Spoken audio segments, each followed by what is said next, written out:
Welcome to our 7th Roski Talk of the semester. Woohoo! Lucky 7. I am Jenny Lin, Associate Professor of Critical Studies in the Roski School of Art and Design, and I'm joined here by Anu Vikram, curator, scholar, and prof of our related graduate student seminar, who will be leading the Q&A following the Roski Talk today. Thank you, Anu.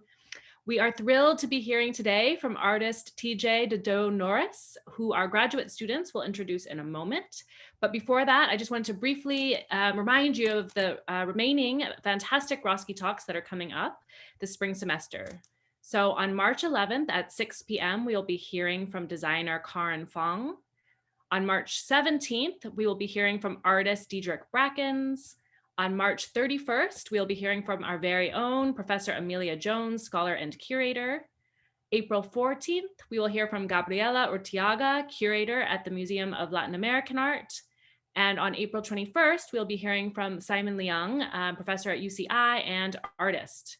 And all of those talks begin at 2 p.m. except Karen Fong's, which is at 6 p.m. And as you know, since you are here, you can find out more information and register for the talks and other exciting upcoming Roski events by visiting roski.usc.edu/events.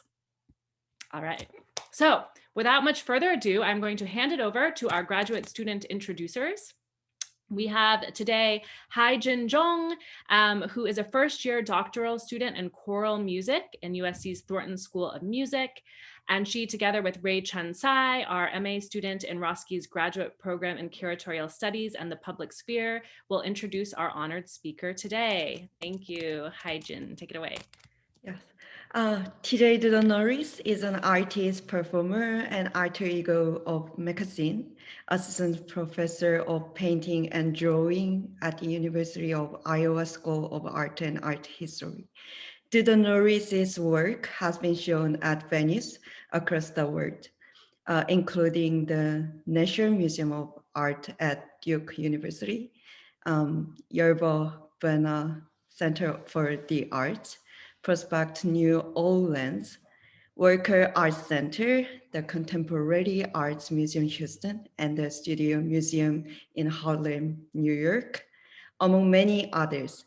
The artist's ongoing magazine project includes a feature-length film, video installations, live performances, musical recordings, and sculpture objects. Please give a round of applause for TJ Dedeaux-Norris. Hi. Hi, everyone. So I guess we're going to go ahead and screen this film first. I missed part of my introduction because I was in the car, but I'm going to put myself on mute. Thank you.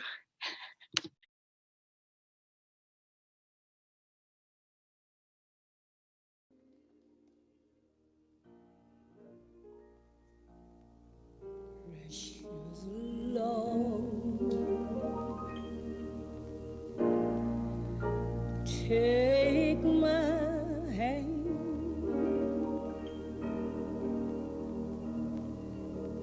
lead me on,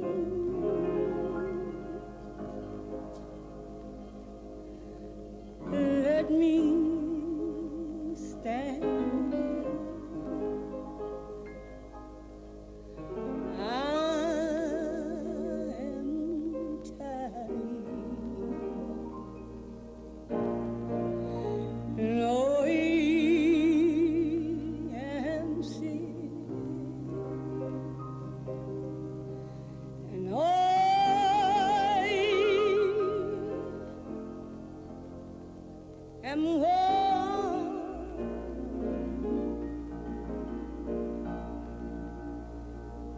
But through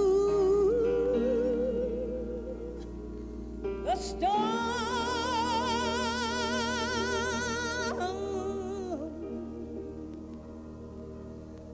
through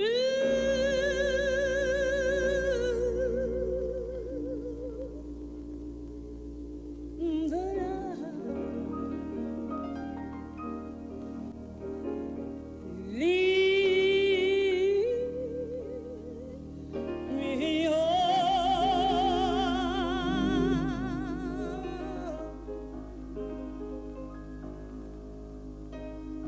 to the light. But oh, take my hand, pray, show the love. Yes, yes, yes, yes, yes. Yes, church. Yes. Yes. Dearly beloved, we are gathered here to celebrate the homegoing of our sister, our friend, and the celebrated artist, Dedeaux-Norris. We offer our condolences to her family, her friends, and to those of us who loved her ever so deeply. Here at Maud Chapel at Yale University, Tamika's own alma mater, we cannot help but notice her absence, which is both deep and great, as Tamika has slipped away to be with the Lord.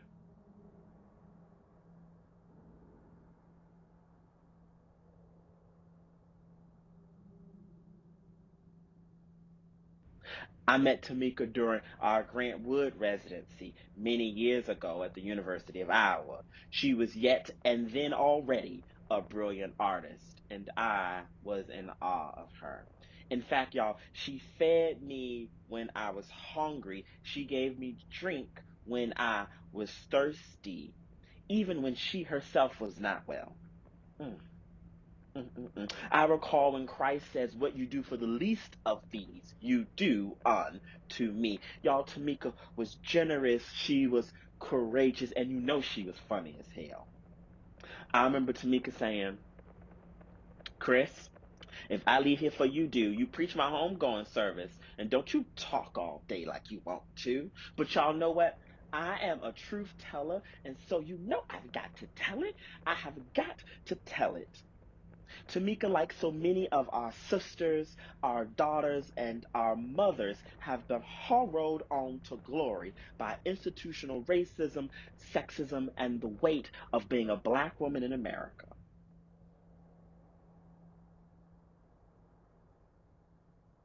In Tamika, we have an example of resilience in the face of adversity, every adversity, and I, for one, am sorry to see her go. Yet, from the lectern here at Yale University, I can boldly declare that she shall wear a golden crown. Y'all, she's going to put on her golden crown. She's going to put on her robe in glory. She's going to tell her story of how she got over. She at home, y'all. She at home in a golden crown. In fact, Tamika left for us a living legacy of art, artifacts, exhibitions, and performances of institutional critique.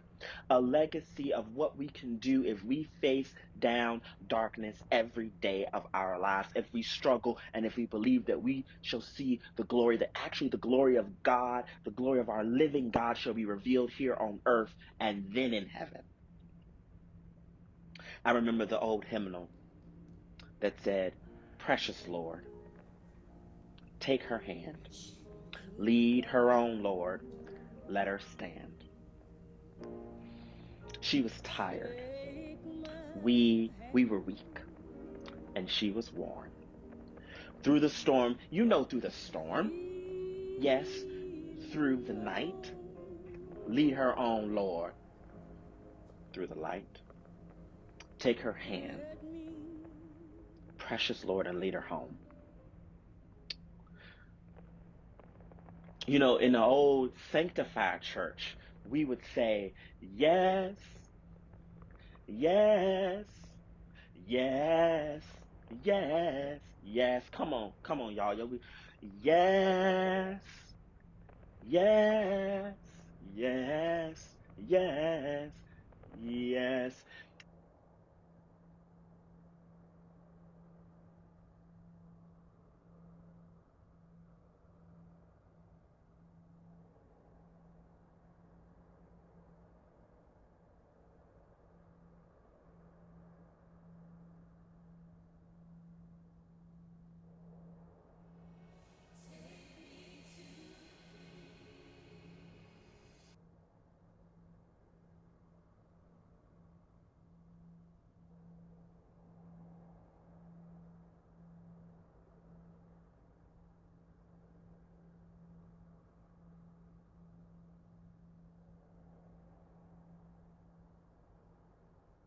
As I see Tamika lying here, y'all, my heart says, Lazarus, get up.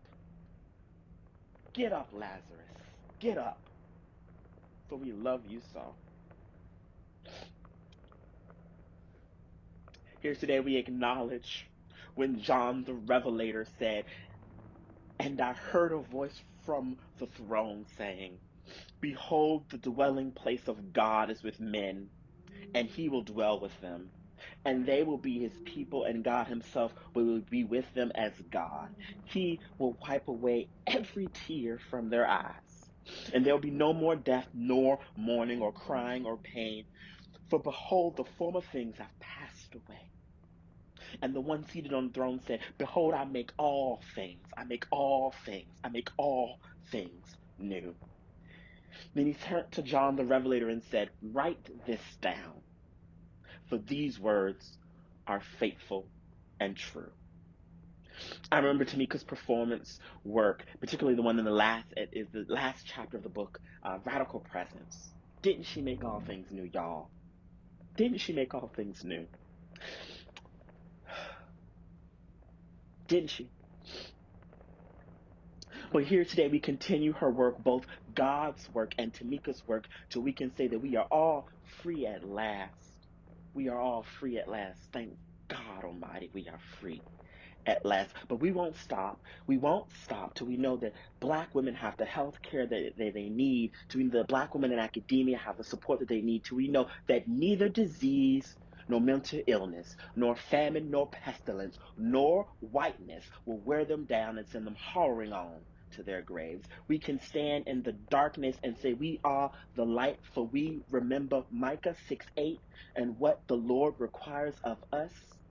He says, he has told you, O man, what is good and what the Lord does require of you, but to do justice, to love mercy, and to walk humbly with God. But here right now, I got to go back. I've got to go back to she shall wear a golden crown. She will put on her robe in glory. She will tell her story today of how she got over. I know some of her beloved sisters so heartbroken. In fact, we know Tamika's grandmother went on to glory only a few weeks ago herself. But we know that God will wipe away all tears, no more sorrow, no more pain. And like our old folks used to say, our grandmamas used to say, every day will be howdy, howdy, and never goodbye. Behold, Christ has made all things new. But let us not today act brand new. You know the difference. God made all things new, but let us today not act brand new. Let us instead remain steadfast, or better yet, let steadfastness have its full effect. Can the choir please sing? For we remember Tamika's work today. Go on and raise the choir. Take me to the king. I don't have much to bring. My heart is torn in pieces. It's my offering. Take me to the king. Truth is, it's time to stop playing these games. We need a word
don't have much to bring. My heart's torn to pieces. It's my offering. Oh, baby, at the throne. Leave me there. Leave me there alone. I wanna gaze upon your glory. Sing to you. To sing to you this song. Take me to the King. Take me to the King. Take me to the King.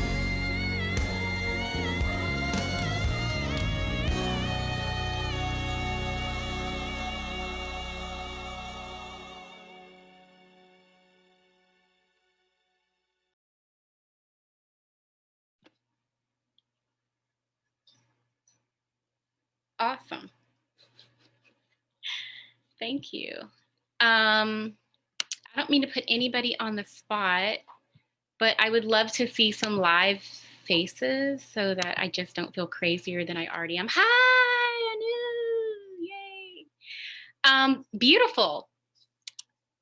I think what I want to do before I even put my thing on share screen, hi, is first I just want to say I'm so thankful for the studio visits that I had earlier, and I want to say thank you to everyone that I visited with who bared with me while I was in my car driving, going to get my hairs did, and that and really that practice, honestly, when I show this film, there is a distancing that I have to do to even see myself.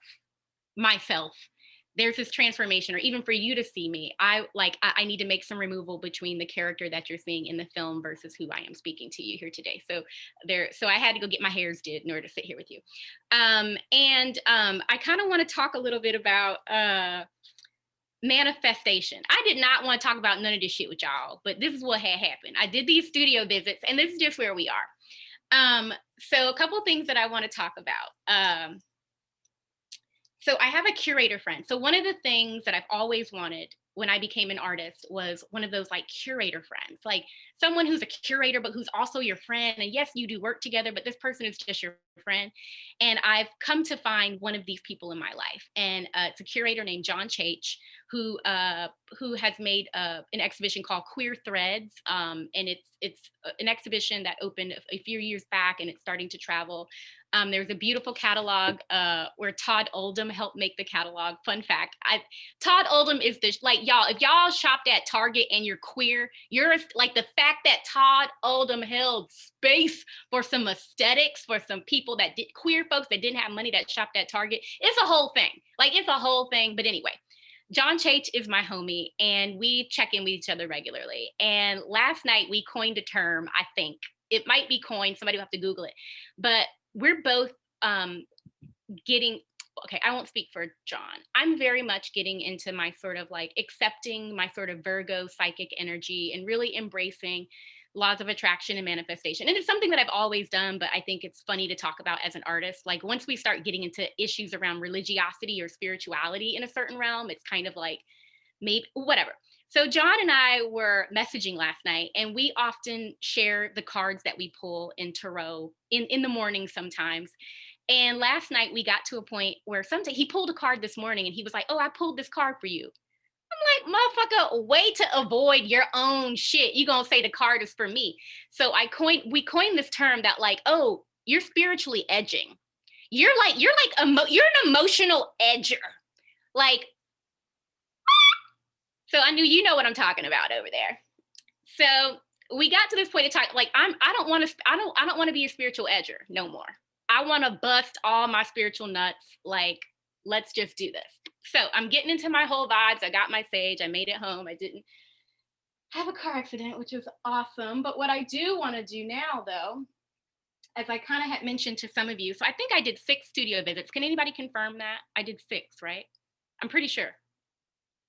Let's say it was 6. Anyhow, I pulled 6 cards. So I'm not going to say who these cards are for, but there was a lot of different conversations that happened. So I'm pulling from the Cheesy Art Oracle deck, getting to the vibes. It's fun. I'm pulling from a Super Attractor deck, I do have a regular deck, but I didn't pull from that deck because that would just take too much for me to get through. And I recently got a grief deck, a deck based on grief.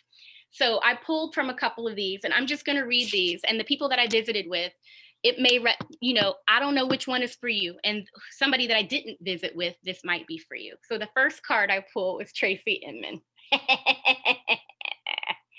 Who is this for? Okay. So the message is, don't hide your dirty sheets in the washer.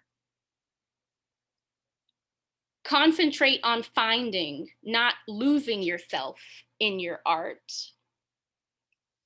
And decay can be a fertilizer for new ideas. And I already know, like, I already know, like, this is for a couple people. And the part that resonates, decay can be the fertilizer for new ideas. Okay, boom. The second art oracle card I pulled was Louis Bourgeois, which I think is awesome because this deck is faulty. It's too many men, too many old white dudes. But don't worry about that because your girl's going to be working on some oracle decks soon. But anyway, so then I met with all, I'm not assuming that everyone was a woman, so I don't want to assume that, but I do think it's great that I pulled 2 women cards. So Louis Bourgeois, remembering through art is better than forgetting. An inference is worth 1,000 appendages. Draw on private pain to connect to the public. So that was the second card that I pulled. Can you believe this is a lecture? I'm doing a whole ass tarot reading. I don't care. I don't care. I'm gonna still get my check. So, okay. So here's the next card that I pulled, and this is from the attractor one. When I'm patient, I let the universe do for me what I cannot do for myself. And I really like to think about this when I do these, and I think a lot about my practice. Like, I cannot separate myself from my work. But when I'm patient, I let the universe do for me what I cannot do for myself. So I guess as you're interpreting these, especially the folks I had visits with, think about it in the oh, why am I there twice? What is that? Why do I see do you see that? That's weird. Okay, I won't worry about that. I'm a ghost. Don't worry about it. Okay, that's cute. I'm not mad at that. Okay. The second card, when I make joy a priority, brilliant ideas will come naturally. Support will surround me and movements will form. And something that I'm really interested in is just like the artwork on some of these cards. That's a whole other story. These cards aren't perfect, neither am I, but my goal, like, this is all research, like me taking these cards on and figuring out how I might want to move forward with this is a new part of my practice. So the grief cards say, acceptance doesn't mean that you are okay with the loss. It just means in time, we must accept the reality that they are no longer here in physical form. The last card is grief work isn't self-help, it's self-acceptance. Don't try to change yourself. Accept yourself right where you are as you are today. So that's what I wanted to do. That it was on my heart to share that with folks that I did studio visits with. I'm happy to take pictures of these if you want to like look at the cards more deeply and think through them more. Happy to do that. Okay, so I think what I'm going to do now is very scarily share screen. My research is wide and vast. I did do a clear history. I can't promise nobody ain't going to text me with no crazy stuff. We'll see. We should be fine, though. I should have permissions. Can I share screen? I should be able to. Okay, great. Awesome.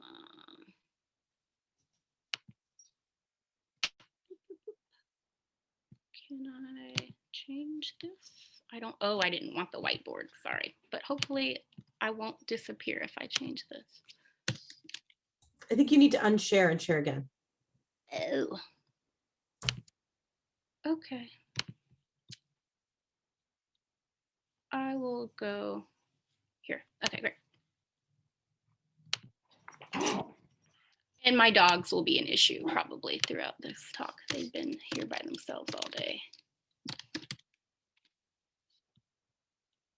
Okay, are you seeing the website? Is it there? Awesome. Yeah.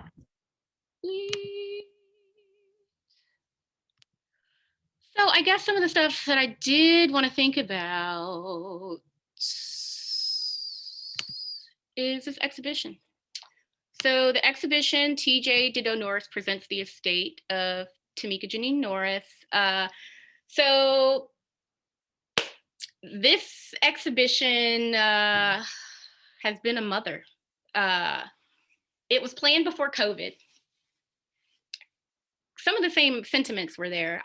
I wanted to kind of like corral all my artwork back into my possession and try to conceptually make that a thing. And then also, as I was thinking about, you know, doing a series of talks right after doing a show, I feel like there's like an elevator spiel, and I've listened back to some of my talks and I'm like, man, there's so much more to talk about. And I really wanted to try to like crack through something new with this talk, and get out of my comfort zone. And I think, you know, if I wanted to think about where I'm at right now, like I said, with this work, is this notion of like medium as medium. Medium as medium. And what does it mean? Like, I think, you know, this work living in the world now and being an intersectional person who's not just an artist. I'm a daughter, I'm a family member. There's motherfuckers that's worried about me because I done put this shit out in the world.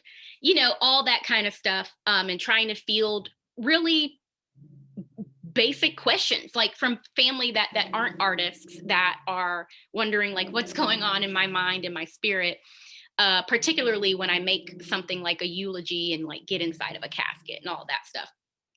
And I think some of the impetus for some of that work, honestly, was like this moment that we've been living in. Adkins, he's going to be a jerk. He's just going to growl the whole time. And thinking about the weight of COVID, how we're all grieving, how we've hit about the 1 year mark, right? Like we're all there. How crazy that is. And yeah, thinking about a lot of the, like, I didn't realize how long I've been grieving. Like, I don't think I knew what grief was. Like, until my grandmother died and I had a real place to house it, I didn't know all the things that grief could be, and realized, dang, I've been in grief for my whole life. And not really recognizing that. I don't know what they're doing. This talk is just gonna be willy-nilly fancy free. We're just gonna see what's going on with them. I'm in the middle of moving also, so all of it. So here's the beautiful part about this practice. What it has turned into is my inability to not see things all the way through. So this idea of needing to get in a casket and sort of lay myself to rest as a result of needing rest, but also not like cute bubble bath rest. Like, I need people to understand the weight of like some stuff a bubble bath can't cure. And as much as I'm into self-care and I love a good bubble bath, but realizing that like, okay, no, I'm gonna kill myself before my oppressor literally kills me. Like, somehow if I can get ahead of them, I might win. It's a crazy, stupid idea, but that was something that I was thinking about. And then in the midst of all of that, my actual grandmother, who is my best friend and really my true mother, my parents are my grandparents, and my grandmother's death, not being there for the funeral because of COVID and it being sudden and just all this other stuff, trying to figure out how am I going to grieve this? And I live in a home alone. Try death. I mean, and we've all had to do this in some way, shape, or form, but I'm trying on grief without a hug, without a hand caress, without anybody to tell me it's going to be okay.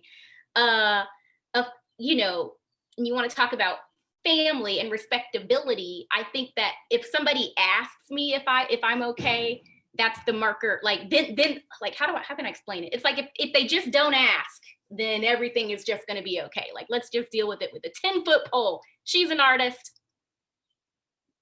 So really needing to house this grief of like mourning my grandmother through the performance of that eulogy, which also being super grateful for my practice, because this practice is a gift to me. I am just a humble usherer of a message that I'm fortunate enough to be the vessel of. But imagine the timing of needing to, like, I bought this casket and knew that I needed to make a performance that dealt with it. Had no idea. Yes, I'm a performer. I could conjure that up, but none of my work is operates via ketchup. It's always blood, right? And feeling really not certain. Like, grief felt more abstract at the time that I really needed to access something that I thought was going to be meaningful.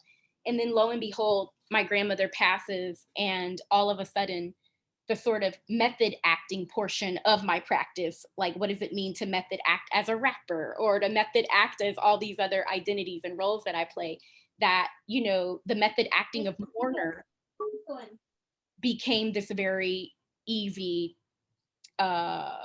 sort of role to step into. So that's something. And I mean, there's so many things to kind of process. But like I said, I think the thing that I'm most grateful for with this work is that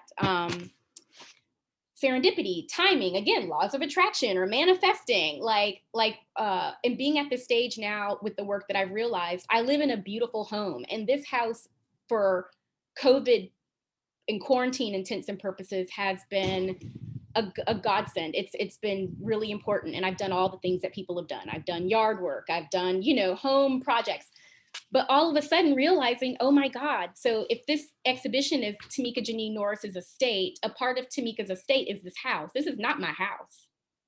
This ain't my house. I gotta go. And now this house is up for sale because all of the partitions of my identity, who needed this house, is no longer with us. So TJ, as sort of the estate holder, the sort of executor of all the things, is now responsible for ridding of some of Tamika's belongings in her estate, as well as supporting the selling of the home. And that was sort of an unexpected twist of this exhibition. Like, how all of a sudden is selling a house a part of my practice? Well, it is. And realizing the things that I experienced in this house over the last year, which was the ending of, and I'm very not private in a lot of ways related to my practice, but when it comes to matters of love in my heart, I'm extremely private. You will never see me in any pictures online with no boo things, no nobody. All of that stuff I really purposely try to keep private because of how complicated and Sophie Cal my ass is, and how interwoven all this shit does get, that I've made extra efforts to kind of keep that part out. But yeah, realizing that so much about making a first will and testament, so many things about my real existence. And we do this a lot through our work, right? We try to take on these big, grand gestures, or take on, come on, lady, get in here, trying to take on issues of the climate, or trying to take on issues of social justice, while at the same time, and this is no critique, I'll use myself as an example, I take on all these big things, but then don't know how to sit in a meeting and advocate for myself about a raise or something, right? And I feel like so much of this work that I'm doing now, like I said, is about no longer emotionally and spiritually edging, really trying to follow through. Sorry, I'm multitasking. My dog is picking through some trash that blew out of the trash can because it's windy here. Come on in, guys. Come on. Don't make this hard for me.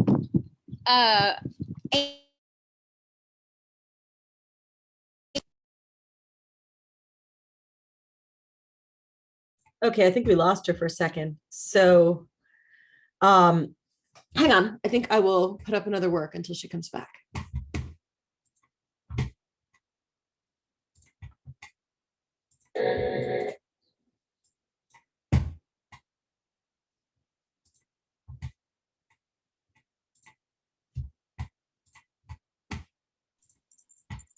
I don't know. I have no idea what just happened, but hi.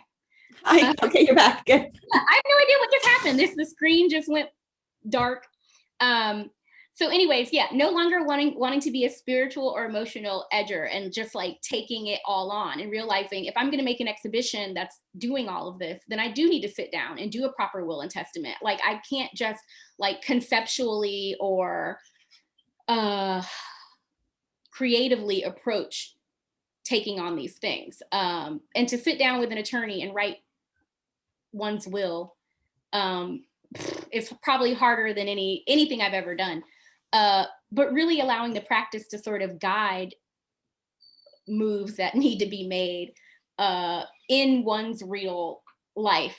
And realizing that like Tamika needs an advocate. Tamika needs someone to, oh, I'm not sharing screen anymore, fully advocate for her and make sure her things have been tended to. And what is it about Tamika that doesn't feel that she has it in herself to do it on her own, or how come Tamika never had like on quick dial attorneys, like who I am, who I've constructed my identity to be as a professor here where I am now as TJ, I can very quickly access an elder care attorney if I need one. And all of these things seem so like unrelated to the bigger picture, but even in all the studio visits that I've had with you all, it's like underneath these first layers of work seem to be issues of advocacy for self or communities, or how to articulate something more specifically. And are you doing it from your voice, or what part of your voice? Is it your poem? Is it your painting? Is it your, like, what part of your practice can even manage or house or take on some of the content, some of the heavy lifting of the content that you all are attempting to do? I'm really open to like starting a conversation if you all are. I'm gonna reshare my screen. And we can look at some more stuff, but I'm also interested in like, I know I had y'all thinking about the EP and the eulogy at the same time, and really feeling like both of those things needed to live in the world at the same time. Like I also felt like that's a complication that needed to happen. Like this strong voiced rapper couldn't exist without there being also this intense eulogy to speak to this intense vulnerability and strength at the same time. And I think another interesting moment happened for me earlier this week when there was an article that was written about the EP, and it was so jarring that it scared the shit out of me. And I'm like, oh, I'm gonna lose my job. And really trying to figure out like, how do I stand by? And then realizing, wait a minute,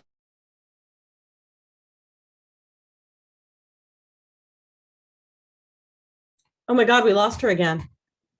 Okay, well, I have the video queued up for the work she was just about to show us. So I'm just gonna throw that up here until we get her back. Great, thank you. Something funky's going on, for sure. okay, I know what's happening. Okay, what's happening? So there was a crazy storm here, like in August, we had a derecho, and anytime I walk past this one mark, the internet just drops. So it happened twice in the same spot. Got it. Okay. We've got some precarious, so I cannot walk past a certain point, and I just won't anymore.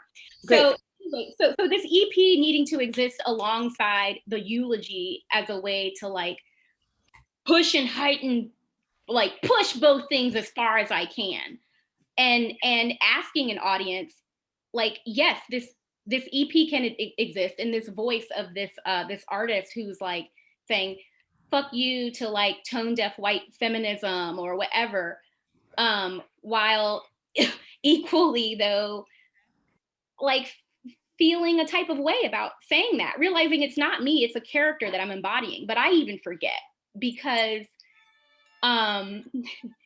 it's housed. Oh, somebody else is doing that. Okay, got it. Yeah, no, I was just running the video because when you came out, so it's still running. Yeah, great. So yeah, so I guess just thinking about like, I guess what is it that I couldn't allow either one of these things to live independently on their own? I guess it was like a type of fear that if I was too vulnerable, people would think, oh my God, there's something wrong with her. Or if I put out this EP project and it was too strong, and then people would just think, that I'm just a monster. So feeling like I had to put out these two works that damn near contradict themselves in some ways, as far as like cadence and tone and range and sensibilities, emotion, vulnerability. But that's how complicated it is. So I like made sure that both of these works like premiered on the same day, and that you have to kind of contend with them at the same exact time, because there is this duality. I'm equally, and I think something that I think a lot about, and some of these studio visits brought up this idea of like, grief is horrible, and I'm learning, and it's not one directional. It goes up and down, and then it rewinds a bunch, and you think you've gotten past one point, and then you totally haven't, and you get back there. And I guess, thinking about grief, that though there's still places to find joy, right, in all of it. And I think that that's sort of, a place that I'm trying to get, where I've always felt really guilty, not just personally, but also in my practice, thinking about, feeling guilt that like there's always this duality. Yes, there are a lot of things that a voice that I can speak from, and injustices that I've experienced and still experience, while simultaneously understanding that I do have privilege, some privilege, not a lot, but some.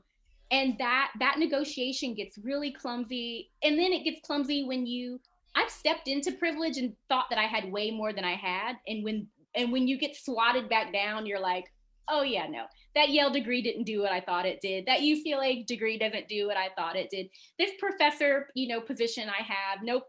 I get reminded once I get pulled over, or somebody doesn't pull me over exactly, but they linger too long, or want to, whatever, just all the things.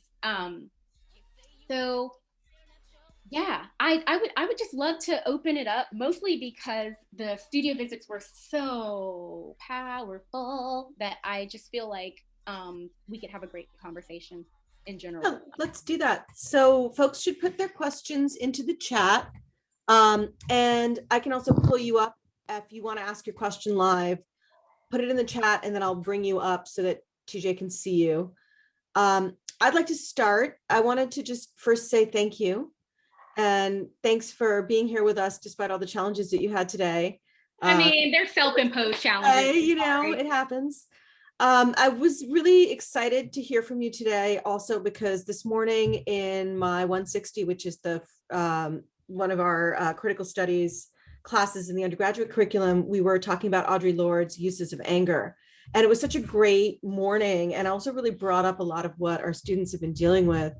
Something that really struck me this morning was that when I asked the students, and there was about 45 students who attend the class synchronously, I asked them, how many of you feel like there's a constructive use or positive use for your anger? And only one of them said yes at the start of class. And I wanted to talk to you about that. Grief you've spoken of extensively, and I think that that's obviously a very legitimate emotion. But what about anger? Oh, let's talk about it. Yeah. I mean, in general, I think I'm not gonna say my default is anger, but I think that like anger is an emotion that is just an umbrella for many emotions, right? Like I know that my anger stems from feeling helpless about something, saddened, deeply helpless. I think, the moments that I feel the most angry are when I feel the most helpless. And anger is an emotion that resonates a lot. Let me let these dogs in. My God, you guys. Anger is an emotion that I think I was afraid not to, okay. Anger is an emotion that I have been afraid to outwardly express, but not hold on to, which only hurts me. So again, I am no longer an emotional edger. I'm gonna let it out. Because really, it's harmful. We end up harmed. more harm than the other person or other folks who have zero concerns about what I'm sitting over here so angry about. Let's make sure this thing doesn't drop. I'm walking in the opposite direction. And feeling as though, and I think, and nobody can call it angry but me. Nobody has the right to call whatever I did, said, or made in anger until I say it is. And there was a phrase that came up earlier, comic critique, which I really like. And realizing that, yes, like so much of, I think, a lot of the work, the way that I express anger, sometimes it's through humor, but sometimes it's just through pushing whatever the thing is even further. I think that being in a brown or Black body and embodying anger and being in a feminized body and being in like the notion of being angry, like I want to feel some type of way about it, but like I said, I'm just like I'm rejecting it all. Like we have a right to be angry, and there's no need to call it something else for purposes of trying to feel more graceful or gracious. Nah, I'm good. Graciousness is it's cute and it works when it does. But I think that, where we are now, the more people release their anger, I feel like we can start to peel back to the other emotions that are there that can get us. And it's almost like if you can imagine two people angry and they're yelling and screaming at each other. And once you get exhausted from the anger, then all the stuff that it's really about. So I feel like we just need to, we all need to just bust through all of the anger so that we can peel back to start to talk about what some of these other real emotions are. I got a lot to be mad about. Yeah, right. So That's referencing great. We made a playlist for our class. I'll throw that one on there. Oh yeah. You got suggestions. We welcome more suggestions for songs for our Audre Lorde playlist. Yeah. I have another question. It's from an anonymous person, so I'm going to read it. Do you feel like there is an emotional or mental exchange that you get after you finished a piece? You mentioned how the power of manifestation and serendipity serve as a pathway to conceptualizing the roles you take on. I was interested in the aftermath of that process. Yeah. So the first thing that came to mind, I'm not going to ask you to reread it, but the first thing that came to mind, like I said, in thinking about in this, I sound crazy, in this more mature phase of my autistic practice, in this new this new layer, which I guess is going, I'm approaching a second decade of being a maker. That's crazy. I mean, maybe not. Let's say 11 or 12 professional years, and then we can tack on some more years, whatever, before that. But I think it's different than what it was. I think that I would take on gestures before performatively and not be responsible enough to know what the aftercare, that there needed to be an aftercare plan, whatever that looked like.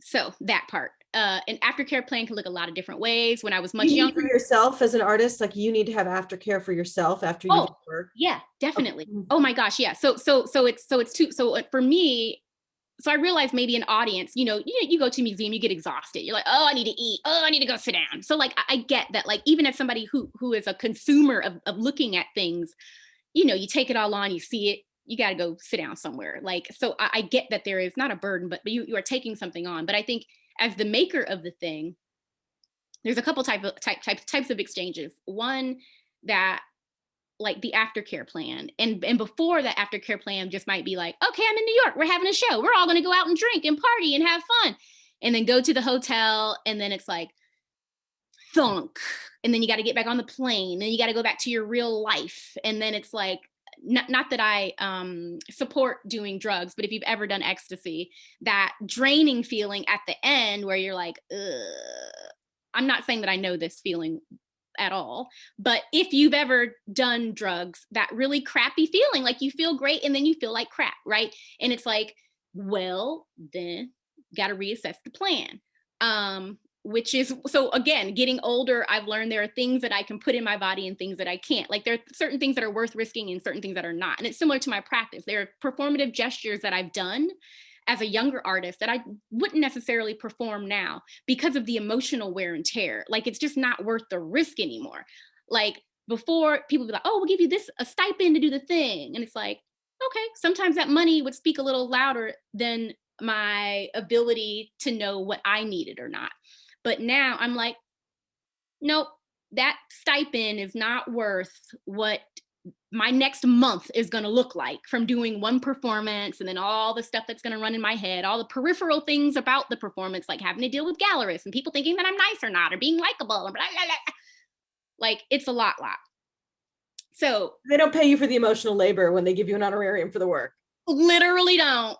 So again, I don't know. This is approaching that question completely, but I think it's like that aftercare bit, and knowing and just having the knowledge, the embodied knowledge to know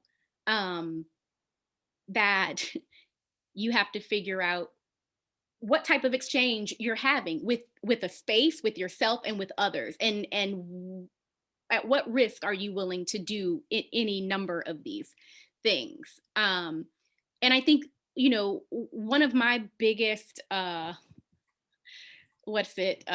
kryptonite is saying shit and then like regretting it. And most of the time it's not me that says it, it's the performer or the face forward identity of, you know, me as an artist.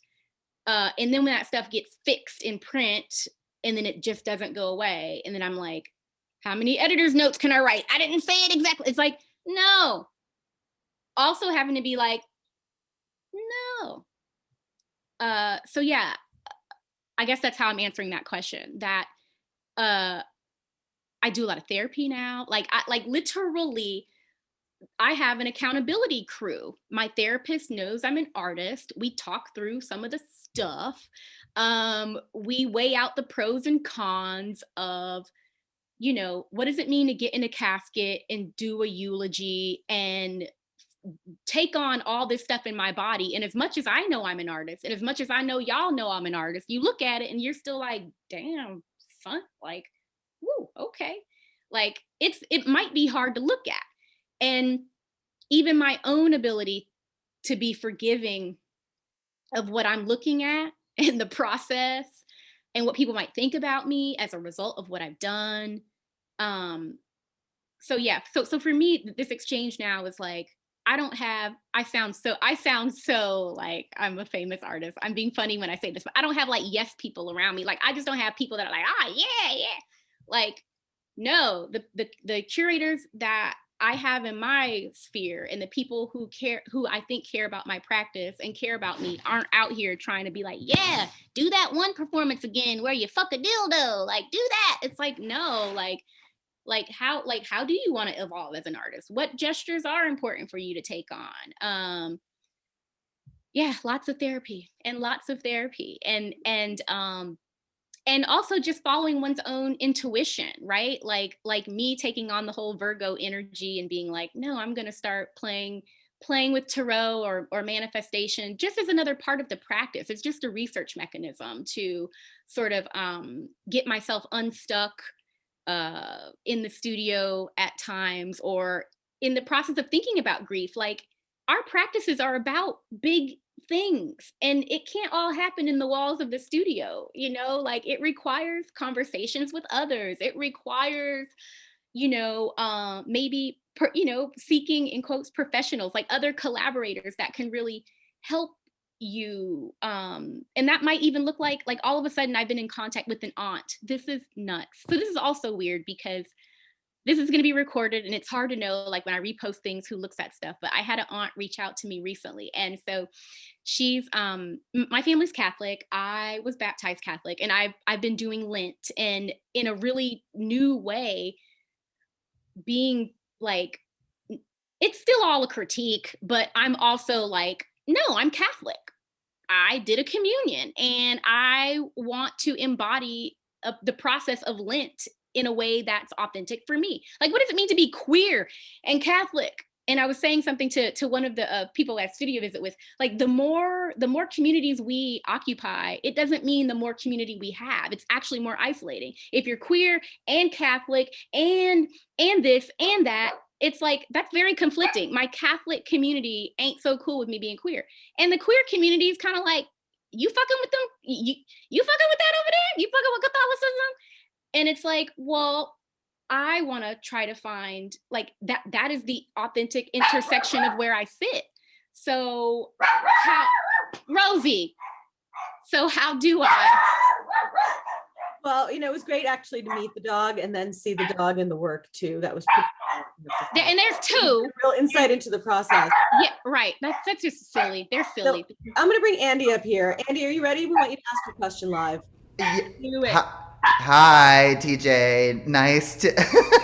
I think you kind of were getting at my question, actually. So I'm not sure how much more you want to say, but I was struck by the way you described that you're, hi, dog. I was struck by your kind of the way you were talking about how you were constantly in communication with your curator friends. And I'm wondering if you could kind of talk a little bit more about the role of kith or queer fam or non-natal family in your livelihood and practice, because I feel like that's as kind of big you were just speaking on it. So if you had anything else to say. And non-human family, perhaps. This is the wildest talk I've ever done. But it's fine. My dogs have just been cooped up in the house all day, so they're treating me like crap because of it. So what I wanted to say actually was that, so an aunt reached out to me recently, and this is an aunt. Okay, family sees this, whatever. So when I was like really young, this aunt, she would come down to visit, and I'd always be at my grandparents' house because they, kind of raised me. And basically they would like come and cock block. Like I was like 13, 14, 15, just getting my driver license, trying to like drive to the mall to go hang out. And my aunt would be like, no, cleanse the blood of Jesus and all this stuff, and how I wasn't supposed to be going to the mall to hang out with boys and all this stuff. So come to find out, she called me a couple weeks ago, and she's never called me on my phone ever in life. And she tells me that she has the gift of hearing the word of God. And ironically, I had just started with like the tarot really kind of intensely, and she saw some of the artwork, and I think that she saw the eulogy, and I didn't ask her directly if she did, but I then told her about it just so that we could just get it all out in the open. And she kind of alludes that I may have been handed down said gift as well, in so many words. And I'm like, wow, like it's profound. And it's like, it's really complicated because it's like, religiosity in certain cases when it comes to like illness, and I'm not connecting this to my aunt specifically, I'm just saying in general, and especially in the South, like certain illnesses are really connected to religiosity. And like, I have power of attorney of my mother, and that's a part of her illness. Like when she taps deeply into religiosity, I'm like, okay, here we go. I know where we're at on the spectrum of things. So getting this call that all that to say, like, okay, and then what do I do with that information? And embracing it and being like, okay, well, no, I'll never be a pastor of a church or whatever, but I am an artist, which means I do have access. I have a platform. I have an audience. I am a truth teller of sorts, or I do have access to speak truth to power or whatever. And trying to be in conversation with family. And as I've done with like films, like other projects I've made, my family's like deeply connected in the work. I paint a lot of subjects from my family. And a lot of the work comes from me being inspired by my family in some way.